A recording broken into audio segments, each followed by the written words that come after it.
Hi guys, welcome back to my channel Angel Commerce Hub. और हाँ, इस बार के सिकंदर आप हो। आप क्यों हो? तुम ही इस बार के सिकंदर क्यों हो? क्योंकि तुम जिस तरह से मेहनत कर रहे हो, इसी मेहनत से तो सिकंदर बनते हैं। बस शर्त यही है कि इस मेहनत को बिल्कुल भी छोड़ना मत। सफलता आपकी होगी, सफलता पर आपकी जीत होगी। आप इस बार देखना टॉपर जरूर बनोगे। बस यही है कि आप अपनी दिन रात इसी तरह से मेहनत रखो। तो जल्दी से, अगर आपको देखिए सिकंदर तो बनना ही है, तो जल्दी से अपनी नोटबुक और पेन निकाल लीजिए और जो भी आज नोट करने जा रहे हैं हम, जो भी मैं नोट कराऊंगा आपको, वो आप नोट करते चलिए। लास्ट वीडियो में हमने डिस्कस किया था कुछ फॉर्मूलाज, वो आपको याद भी करा दिए थे मैंने, वो बनाना भी आपको सिखाया था। आज फिर कुछ नए फॉर्मूले देखेंगे, ज्यादा नहीं बट इस रेशो को आज हम जरूर कंप्लीट करेंगे। लास्ट फॉर्मूला जो हमने देखा था वो था हमारा टोटल एसेट टू डेब्ट रेशो। उससे पहले हमने देखा था करंट जो हमने करंट रेशो देखा था। करंट रेशो में क्या था? Current asset upon current liability था। और जो आपका क्विक रेशो था, उसमें quick asset upon current liability थी। वर्किंग कैपिटल का भी फॉर्मूला देखा हमने। Working capital is equal to current asset minus current liability. हमने ये भी देखा कि देखिए हम किस तरह से बैलेंस शीट की हेल्प से फॉर्मूले अपने बनाते हैं। शेयर होल्डर फंड क्या होता है? यदि हम लायबिलिटी को ले लेते हैं, सॉरी, कैपिटल एम्प्लॉयड क्या होता है? हम करंट लायबिलिटी को छोड़ देते हैं, बाकी जो बचा आपका शेयर होल्डर फंड और लॉन्ग टर्म डेब्ट, इन सबको मिलाकर कैपिटल एम्प्लॉयड हो जाता है। तो जितनी भी टोटल एसेट होती है उतनी हमारी टोटल लायबिलिटी होती है। इसकी हेल्प से हम काफी फॉर्मूला बना लेते हैं। तो शुरू करते हैं गाइस आपकी क्लास, आज की क्लास को। तो आपका पहला आज है proprietary ratio. Proprietary ratio establish the relationship between proprietary fund and total asset. Total asset और प्रोप्राइटरी फंड के बीच में रिलेशन दिखाता है कौन? आपका प्रोप्राइटरी रेशो। ये प्योर फॉर्म में लिखा जाता है। इट मींस इसका जो आंसर आएगा वो 2:1, 3:1 में ही आने वाला है। इसके साथ साथ अगर हम इस फॉर्मूले को देखें तो फॉर्मूला क्या बन जाएगा? ये तो टोटल, अगर इस फॉर्मूले को देखें, प्रोप्राइटरी रेशियो होता है share holders fund upon total asset. Total asset क्या है? Non current asset, current asset जो हम पहले देख कर आए हैं, नॉन करंट इन्वेस्टमेंट, ये तो टोटल एसेट थी हमारी। और शेयर होल्डर फंड्स की बात करें तो ये भी कोई नया नहीं है हमारे लिए, क्योंकि हम इसको देख कर आए हैं। शेयर होल्डर फंड में दो ही चीजें आती हैं, एक शेयर कैपिटल आती है और दूसरा रिजर्व एंड सरप्लस आता है। तो वही यहां पर आने वाला है, नया कुछ नहीं सोचना। जल्दी से इसका एक क्वेश्चन देख लेते हैं। तो आज का क्वेश्चन गाइस आपके सामने है, calculate proprietary ratio from the following. क्या क्या दिया हुआ है आपको? Equity share capital, 10% preference share capital, reserve and surplus. देखिए यहां तक क्या दिख रहा है आपको? यहां तक आपको नजर आ रहा है कि ये तो सब share capital, share holder fund में ही आता है। ये तो होगी आपकी कैपिटल और ये हो गया आपके रिजर्व एंड सरप्लस। क्रेडिटर को थोड़ी देर को छोड़ दो, तो ये तो हो गया आपका शेयर होल्डर फंड। आगे कह रहा करंट, क्रेडिटर, डेटर्स, प्रॉपर्टी, ये property plant and equipment, trade, investment, current asset. इन तीनों को अगर मैं जोड़ दूं तो ये क्या जाएगा आपका? ये बन जाएगा आपका टोटल एसेट। क्योंकि हमें इसमें क्या चाहिए, फॉर्मूला पहले लिख लेते हैं। क्या फॉर्मूला है? तो ये हो गया हमारा formula, proprietary ratio is equal to share holder fund और टोटल एसेट। अब हम लिखते हैं इसमें, देखिए हमारा टोटल, पहले इन तीनों का टोटल ले लेंगे। तो इसको आपको क्या करना होगा? आप वर्किंग नोट में इसको ले सकते हैं, फॉर्मूला बना सकते हैं। आपको क्या बनाना? Share holder fund. तो शेयर होल्डर फंड में आप क्या क्या लिख रहे हैं? आप लिख रहे हैं इक्विटी शेयर कैपिटल प्लस, दूसरा क्या लिख रहे हैं आप? Preference share capital. और तीसरा इसमें क्या ले रहे हैं आप? Reserve and surplus. तो रिजर्व एंड सरप्लस ले रहे हैं। ये आप फॉर्मूला इस तरह से लिख सकते हैं। कितना आ जाएगा आपका? 4,50,000 तो आपका है इक्विटी, और आपका प्लस 3,20,000 है आपका प्रीफरेंस शेयर, और प्लस आपका रिजर्व एंड सरप्लस है 65,000। तो टोटल करके लिख लेते हैं इसका। ये हो गया आपका 4 लाख, 3 लाख, 7 लाख 70,000 और आपका 65,000। तो ये आ गया आपका 8 लाख, कितना आया? 8 लाख, 8 लाख और 35,000। तो ये आ गया आपका 8,35,000। इसके बाद देखिए हमें क्या लेना है, इन तीनों को जोड़ लेते हैं। तो क्या आ जाएगा आपका टोटल एसेट? तो आपका फॉर्मूला क्या बन जाएगा? Total asset is equal to, आप इसमें ले लेंगे property and plant and machinery, plus ले लेंगे ट्रेड इन्वेस्टमेंट, और उसके बाद ले लेंगे आपका करंट एसेट। तो इन तीनों का टोटल कर देंगे, तीनों का टोटल कर देते, दिखाई दे रहा है सही? ठीक। तो इन तीनों का टोटल कर देंगे आपका 7 लाख, ये हो गया आपका प्लांट एंड मशीनरी, और प्लस आपका 2,45,000 क्या हो गया, 2,45,000 ये आप क्या हो गया, इन ट्रेड इन्वेस्टमेंट मींस आपने बिजनेस में किसी और बिजनेस में इन्वेस्ट कर रखा है, पैसा लगा रखा। और उसके बाद क्या है इसमें आपका करंट एसेट कितना है आपका 3 लाख, तो इसको ऐड कर लेते हैं। देखिए 3 लाख और 7 10 तो ये हो गया, और 2 12 तो इसका आंसर हो जाएगा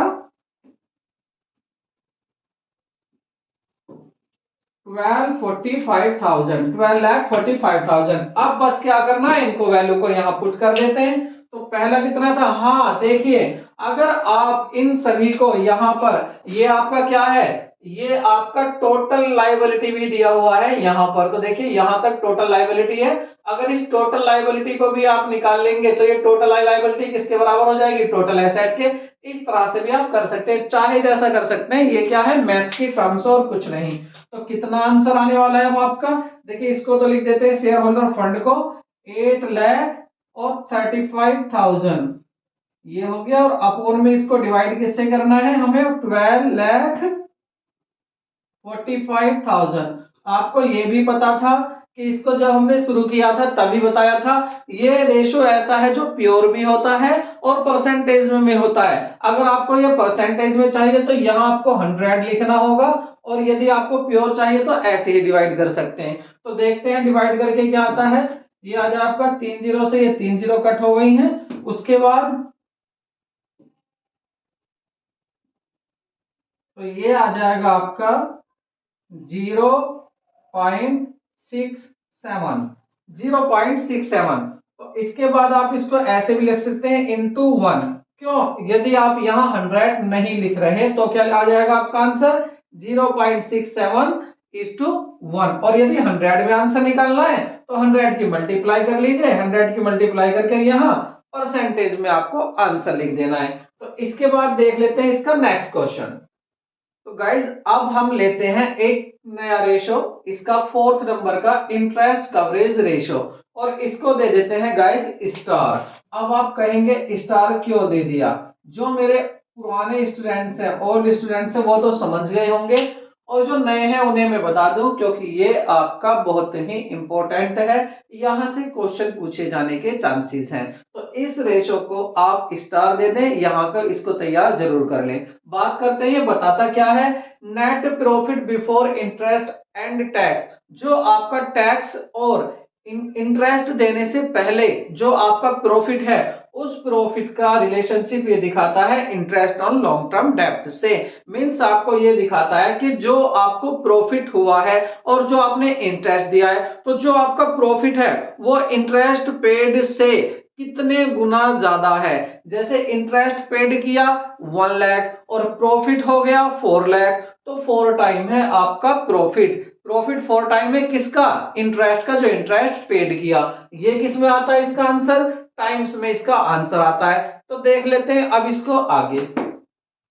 तो अब आपका जो क्वेश्चन है वो है आपका from the following information calculate interest coverage ratio. Given क्या है, 10,000 equity share of 10 each, 1 lakh के हैं शेयर, और 8% प्रीफरेंस शेयर है आपके 70 के। इस 8 से आपको कोई मतलब नहीं है यहाँ पर। 10% डिबेंचर्स हैं आपके 50,000 के। Loan, long term loan from bank है आपका 50,000। Interest on loan, long term loan from,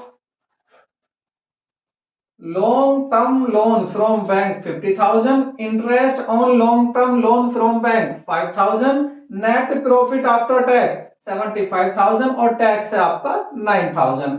आपका फॉर्मूला क्या है, net profit before interest and tax, means वो प्रॉफिट जब आपने गवर्नमेंट को टैक्स दिया उससे पहले प्रॉफिट क्या था आपका, उस प्रॉफिट से पहले भी प्रॉफिट। मींस कहने का मेरा क्या है, हमें प्रॉफिट चाहिए जो प्रॉफिट टैक्स और इंटरेस्ट देने से पहले था, उस प्रॉफिट को ऊपर लिखना है और नीचे इंटरेस्ट लिखना है टोटल। तो देखते हैं आपका यहाँ पर क्या आता है। देखिए यहाँ पर आप देखिए ये आपको दिया हुआ है net profit after tax, tax देने के बाद का प्रॉफिट दिया हुआ है आपको। आपको फॉर्मूले में ये नहीं चाहिए कि टैक्स देने के बाद का प्रॉफिट, आपको चाहिए टैक्स देने से पहले का प्रॉफिट। तो टैक्स कितना दिया है 9000, तो इसको ऐड कर देंगे। ऐड करने के बाद क्या आ जाएगा, जब इन दोनों को ऐड कर देंगे तो आ जाएगा net profit before tax, tax से पहला प्रॉफिट आ जाएगा। लेकिन हमें ये भी प्रॉफिट ना चाहिए, हमें इससे पहले क्या इंटरेस्ट दिया होगा आपने, तो इंटरेस्ट देने के बाद, इंटरेस्ट देने से पहले वाला प्रॉफिट चाहिए। इंटरेस्ट कहाँ है, ये रहा 5000 इंटरेस्ट, तो इससे भी पहले का। अब ये गलती मत कर देना कि इंटरेस्ट दिया हुआ है तो 5000 ही कम करेंगे। एक इंटरेस्ट यहाँ भी है 10% डिवेंचर, तो इसका 50,000 का 10% कितना इंटरेस्ट दोगे 5000, तो ये 5000 और ऐड होगा। तो आपका ये फॉर्मूला क्या बन जाएगा, हमें निकालना है नेट प्रॉफिट। तो हमें चाहिए net profit before interest and tax. तो इंटरेस्ट और टैक्स देने से पहले का जो प्रॉफिट था, तो ये प्रॉफिट कितना है हमारा 75,000, टैक्स देने के बाद का प्रॉफिट था। इसमें ऐड कर दो टैक्स, टैक्स ऐड कर देते हैं इसमें 9000, उसके बाद इसमें ऐड कर दो 5000, तो ये वाला इंटरेस्ट दिया है हमने। और कौन सा दिया है, एक 5000 इसका निकल कर आएगा 5000, किसका 50% 50,000 का 10%, 5000 आपका ये हो गया। तो अब आपको देखिए टोटल कितना आ गया, ये आ गया आपका 10, ये होगा, और ये 85 और दिस 9, तो ये हो जाएगा आपका 94,000। ठीक है, अब आगे, अब चाहिए हमें interest on long term loan. जो हमारा लॉन्ग टर्म लोन है उस पर इंटरेस्ट देखना। तो इंटरेस्ट कितना हो गया 5000, यहाँ इंटरेस्ट पेड किया 5000, ये तो 10,000 इंटरेस्ट आपका ये हो गया। बस अब क्या है, अपना फॉर्मूला लिख दीजिए। फॉर्मूला क्या है आपका, फॉर्मूला है आपका नेट प्रॉफिट बिफोर टैक्स। तो कितना आ गया बिफोर टैक्स और इंटरेस्ट, तो ये आ गया आपका 94,000, और अपोन में देखेंगे आप 10,000। अगर इसको आप डिवाइड करेंगे 10,000 से तो कितना आ जाएगा, जीरो से ये जीरो कट हो गई, ये आ गया आपका 9.4 टाइम्स। तो इसका मीन्स क्या हुआ, इसका मीन्स ये हुआ कि जो फर्म्स को, जो कंपनी को प्रॉफिट हो रहा है वो 9.4 टाइम्स से ज्यादा प्रॉफिट हो रहा है, किससे, जो इंटरेस्ट पेड किया है। अब ये क्या है, इसमें मैं बताता हूं आपको, याद क्या रखना है यहाँ पर। देखिए याद आपको ये रखना है कि इसमें जो प्रॉफिट दिया होता है, सबसे पहले जो फर्म में प्रॉफिट आता है, प्रॉफिट जो होता है उसको हम बोलते हैं net profit, net profit, net profit before, before interest and tax. जो भी प्रॉफिट आता है आपका, इसमें से आप क्या कर देते हैं, यहां आप माइनस कर देते हैं इंटरेस्ट। तो उसके बाद क्या हो जाता है, जब इंटरेस्ट ये माइनस हो जाता है, तो उसके बाद इंटरेस्ट माइनस होने के बाद जो ये प्रॉफिट बचता है, इसको बोलते हैं net profit, net profit before, before tax, tax देने से प्रॉफिट। उसके बाद आप क्या करते हैं, इस प्रॉफिट पर टैक्स देते हैं, फिर टैक्स माइनस हो जाता है, इसमें गवर्नमेंट को टैक्स चला जाता है, तो टैक्स यहां पर माइनस कर देते हैं। उसके बाद जो प्रॉफिट आता है, तो ये क्या होता है, ये होता है profit, profit after tax, profit after tax, ये प्रॉफिट हो जाता। अब आप एक बात सोचिए, आपको फॉर्मूले में क्या चाहिए, net profit before interest and tax.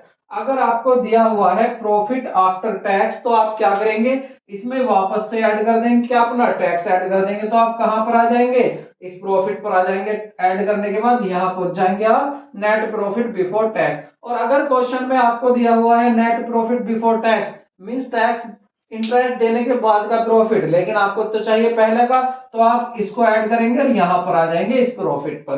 तो क्वेश्चन में कुछ भी दिया हो सकता है, बस आप इसको याद रखें कि पहले फर्म का प्रॉफिट होता है, प्रॉफिट में से इंटरेस्ट कम कर देते हैं, उसके बाद जो प्रॉफिट आता है उसमें से टैक्स कम कर देते हैं, तब आता है आपका प्रॉफिट आफ्टर टैक्स। हमें ये नहीं चाहिए होता, हमें ये चाहिए होता कि net profit before interest and tax. अब इसके बाद हमें क्या करना है, इसका बहुत ही इंपॉर्टेंट क्वेश्चन, जो बहुत इंपॉर्टेंट क्वेश्चन यहां से बन सकता है, अब हम उस क्वेश्चन को देखेंगे। चलते हैं उस क्वेश्चन की तरफ। तो आज का बहुत ही महत्वपूर्ण क्वेश्चन, जो important, very very important question है। अब आपको ये तो पता है क्या करना है, देखिए स्टार दे देते हैं इस क्वेश्चन को। क्या है इस क्वेश्चन में? From the following information calculate interest coverage ratio. दिया क्या है यहाँ पर? Net profit after interest and tax. Tax भी पेड कर दिया, इंटरेस्ट भी पेड कर दिया, उसके बाद आपको प्रॉफिट दे रहा। क्या ये आपका काम का है? नहीं। आपको तो इन सबको देने से पहले का प्रॉफिट चाहिए। उसके बाद रेट ऑफ इनकम टैक्स दे दिया, 40% टैक्स का रेट भी दे दिया, टैक्स नहीं बताया आपको। दूसरा डिवेंचर दे दिए हैं आपको 15% वाले 1 लाख, और 12% मोर्टेज लोन दे दिया। मोर्टेज लोन जो आपने कुछ सिक्योर्ड लोन किया, कुछ आपने गिरवी रखकर लोन लिया हुआ है, वो आपका 1 लाख है। तो देखिए इंटरेस्ट तो हमारा यहां से निकल जाएगा, क्योंकि फॉर्मूला क्या होता? फॉर्मूला लिख लेते हैं पहले।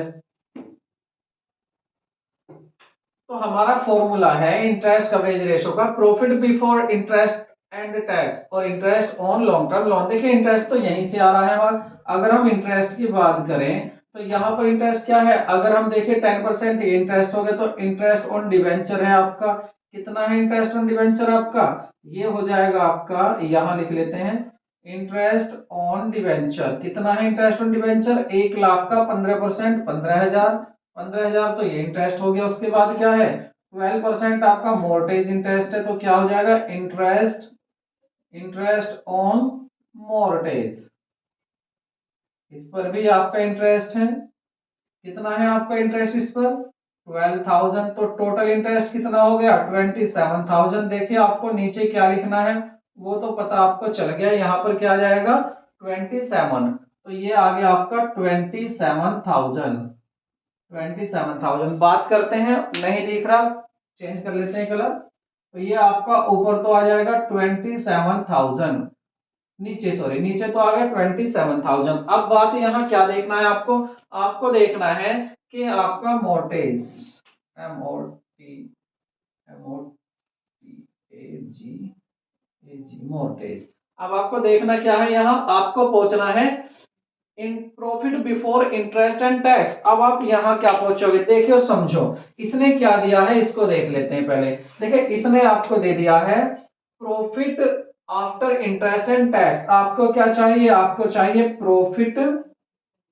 ये जो दिया हुआ है इसने, ये प्रॉफिट क्या दिया है आपको? ये दे दिया इसने प्रॉफिट बिल्कुल लास्ट वाला। अब पहले शुरू में क्या होता है? Net profit before interest and tax हमें चाहिए ये। लेकिन इसने क्या, उसके बाद हम क्या करते हैं? इसमें से हम माइनस कर देते हैं अपना इंटरेस्ट। इंटरेस्ट माइनस करने के बाद जो हमारा प्रॉफिट आता है, ये क्या होता है? ये होता है net profit before tax. Tax देने से जो प्रॉफिट है, उसके बाद हम क्या करते हैं? इसमें माइनस कर देते हैं टैक्स। टैक्स यहाँ माइनस कर देते हैं, और टैक्स माइनस करने के बाद जो आता है हमारा, ये क्या आता है? ये आता है हमारा net profit, net profit before, net profit after tax, after tax. Tax देने के बाद प्रॉफिट। अब आपको दिया हुआ है net profit after interest and tax, means आपको यहां दिया हुआ है ये है 1,20,000। अब आपको 1,20,000 से कहां पहुंचना है? आपको इस प्रॉफिट पर पहुंचना है। तो इसमें वापस से टैक्स ऐड कर दीजिए। अब आप कहेंगे टैक्स कैसे ऐड करें? टैक्स का तो पता ही नहीं है। चलो जी ठीक है, मान लेते हैं टैक्स कितना परसेंट दिया। देखिए टैक्स कह रहा वो 40% दिया है।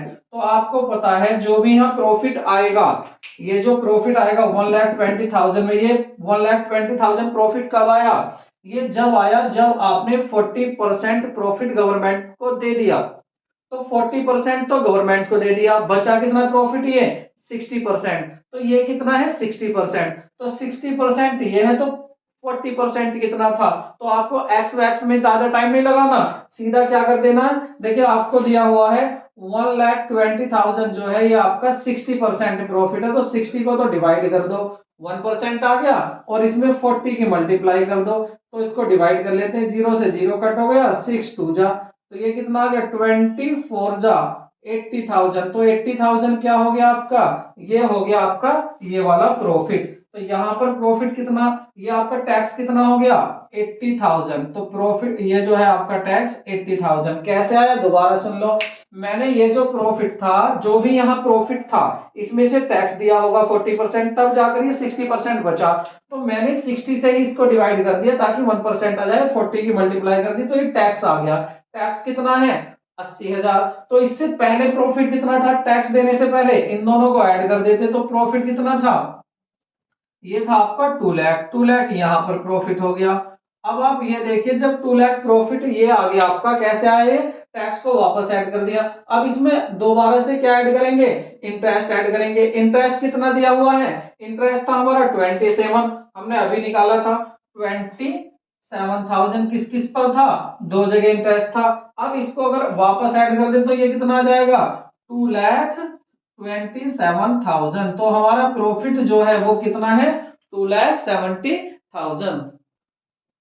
तो दोबारा सुन लीजिए इसको, फिर बता दूं मैं। प्रॉफिट जो दिया हुआ था आपको, ये वाला दिया हुआ था, ये प्रॉफिट क्या था कि 40% टैक्स दे दिया। उसके बाद जो टैक्स बचा 60% बचा, 100% में से 40 गवर्नमेंट को दे दिया, 60 बचा। तो 60 से डिवाइड कर दिया, 40 की मल्टीप्लाई कर दी, तो ये आ गया आपका 40%। 40% कितना, 80। तो ये टैक्स है, टैक्स निकालना सीख लें आप। उसके बाद इसमें वापस जब इन दोनों को ऐड करा तो टैक्स देने से पहले प्रॉफिट 2 लाख हो गया।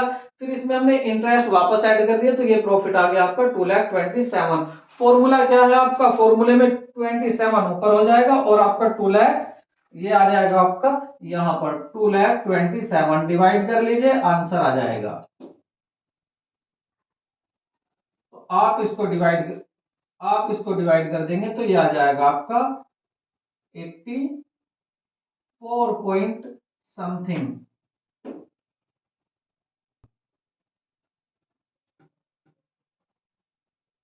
तो ये आ जाएगा आपका 8.40 टाइम्स, जब इसको आप डिवाइड करेंगे 2,27,000 से। अगर अब भी ये समझ में ना आए तो आप मुझे कमेंट में लिख सकते हैं कि ये किस तरह से हम टैक्स, पहले टैक्स होता है उसमें से इंटरेस्ट देते हैं, फिर टैक्स बचता है उसमें से टैक्स दे, जो प्रॉफिट होता है उसमें से इंटरेस्ट देते हैं, इंटरेस्ट देने के बाद जो प्रॉफिट बचता है फिर उसमें से टैक्स देते हैं, टैक्स देने के बाद जो प्रॉफिट बचता है वो अगर क्वेश्चन में दिया हो तो वापस इस पर कैसे पहुंचना, अगर आपको प्रॉब्लम हो तो पूछ लेते हैं। अब इसके बाद हमें देखना है इसका बहुत महत्वपूर्ण एक और रेशो, जो इसी बार सीबीएसई ने शामिल किया है इसी कैटेगरी में, तो उस रेशो को देख लेते हैं। तो जो नया रेशो इस बार शामिल किया है, जो आपको इंक्लूड हुआ है, वो है आपका डेब्ट टू कैपिटल एम्प्लॉयड। अगर डेब्ट की बात करें तो यहाँ पर है लॉन्ग टर्म डेब्ट, और यदि कैपिटल एम्प्लॉयड की बात करें तो ये आपको पता है नेट एसेट होता है। ये क्या होती है हमारी, जब हम शेयर होल्डर फंड में हम लॉन्ग टर्म डेब्ट को भी ऐड कर देते हैं लेकिन करंट लायबिलिटी को छोड़ देते हैं, तो हमारा आता है कैपिटल एम्प्लॉयड। मींस कितनी कैपिटल एम्प्लॉयड, कितनी कैपिटल हमने एडजस्ट किया, कितने से हम बिजनेस कर रहे हैं। तो इसके लिए जल्दी से क्वेश्चन देख लेते हैं। और हाँ, ये जो आएगा आपका ये प्योर रेशो में ही आने वाला है, इस टू में। तो देखते हैं इसका एक क्वेश्चन। तो क्वेश्चन में दिया हुआ है, कैलकुलेट डेब्ट to capital employed ratio from the following information. Share holder fund दिया हुआ है 24 लाख। शेयर होल्डर फंड क्या है आपको अच्छे से पता है। लॉन्ग टर्म बोरोइंग्स आपकी 12 लाख, और करंट लायबिलिटी आपकी 4 lakh. Net non current asset आपकी 28 लाख, करंट एसेट आपकी 12 लाख। आपका सॉल्यूशन करते हैं। देखिए फॉर्मूला आपका ये रहा, इसमें सबसे पहले क्या चाहिए, लॉन्ग टर्म डेब्ट। अगर देखो तो यहाँ पर ये लॉन्ग टर्म डेब्ट है, तो यहाँ से long term borrowing long term डेब्ट को लिख देते हैं। कितना दिया हुआ है 12 लाख, तो 12 लाख यहाँ लिख देते हैं। उसके बाद डिवाइड करेंगे किसको, कैपिटल एम्प्लॉयड। कैपिटल एम्प्लॉयड क्या होता है, कैपिटल एम्प्लॉयड हम दो तरह से निकाल सकते हैं। हम कैपिटल एम्प्लॉयड को एसेट साइड से भी देखते हैं और लायबिलिटी साइड से भी। लायबिलिटी साइड में क्या होता है, शेयर होल्डर फंड और लॉन्ग टर्म डेब्ट दोनों को ऐड करके कैपिटल एम्प्लॉयड आता, इसमें नॉन करंट लायबिलिटी को शामिल नहीं करते। तो कितना आ रहा है, शेयर होल्डर फंड को देखें तो 24 लाख ये हो गया आपका, और लॉन्ग टर्म डेब्ट आपका, लॉन्ग टर्म जो लायबिलिटी है आपकी बोरोइंग्स है वो कितना है 12, तो इसको देखेंगे 36,000 ये हो गया। तो 36,000 लिख देते हैं यहाँ पर नीचे, 36 लाख लिख देते हैं हम नीचे। तो इनको अब आप डिवाइड कर लीजिए। बाकी ये करंट एसेट करंट लायबिलिटी क्यों दी हुई है, आप इनसे भी निकाल सकते हैं अपना टोटल डेब्ट। तो आप डिवाइड करेंगे इसको तो क्या आ जाएगा, ये आपका ये आ रहा है 1/3, और इसको डिवाइड करेंगे 1/3 को 1.3 आया, और 1 को डिवाइड करोगे इससे तो 0.33:1 आ गया। तो आपका फाइनली आंसर क्या आया, 0.33:1 रेशो। तो इस तरह से ये आपका आंसर आ गया। ये जो है आपका इसी बार रेशो शामिल किया गया है, ये पहले रेशो नहीं आता था। तो ये आपके क्वेश्चन के बाद इसके साथ साथ इसका एक ऑल्टरनेटिव भी होता है। आप इस रेशो को दूसरी तरह से भी कर सकते हैं, उसको भी मैं आपको बता दूं। तो वो होता है आपका डेब्ट टू कैपिटल एम्प्लॉयड, डेब्ट टू कैपिटल एम्प्लॉयड रेशो। तो ये होता है आपका टोटल डेब्ट, टोटल डेब्ट, टोटल डेब्ट अपॉन टोटल एसेट्स। ये भी इसका ऑल्टरनेटिव है। इस तरह से भी ये फॉर्मूला निकाला जाता है। आप देख लेना, बैलेंस शीट भी आपको दी जाए तो आपको बैलेंस शीट में से टोटल एसेट टोटल डेब्ट निकाल लेना, यहाँ रख देना। यहाँ पर अगर बैलेंस शीट दी जाती है तो लॉन्ग टर्म डेब्ट लिख देना और कैपिटल एम्प्लॉयड लिख देना।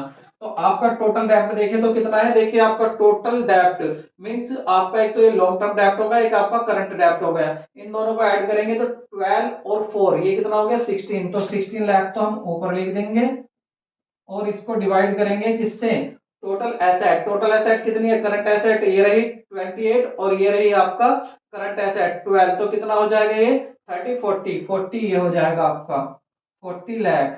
तो इसको डिवाइड कर लेते हैं। अब देखिए ये जीरो इससे कैंसिल हो गया आपकी 5 जीरो से। अब आपको और क्या करेंगे 16 अपॉन इसको लिख सकते हैं 4 इंटू 10। 4 से डिवाइड कर दीजिए, 4 4 जा 16। जब इसे 10 से डिवाइड करेंगे तो क्या आ जाएगा आपका, ये आ जाएगा 0.4:1। तो फाइनली आपका आंसर क्या आ गया 0.4:1। तो ये आपका फाइनली आंसर आ गया। तो आप इसको इस फॉर्मूले को भी इसको दोनों को याद कर लेना। ये भी होता है डेब्ट टू कैपिटल एम्प्लॉयड और ये भी होता है। जैसा भी पूछे आंसर में ऐसे ही बता देना। आपको क्या सही दिख रहा है, रुक जाइए, अब आपको सही दिखेगा। देखिए यहाँ पर अब शायद सही दिख रहा है। तो थोड़ा लाइट का इफेक्ट पड़ रहा था। तो आई होप आपको ये चीजें आज जो हमने बताई हैं समझ में आई होंगी।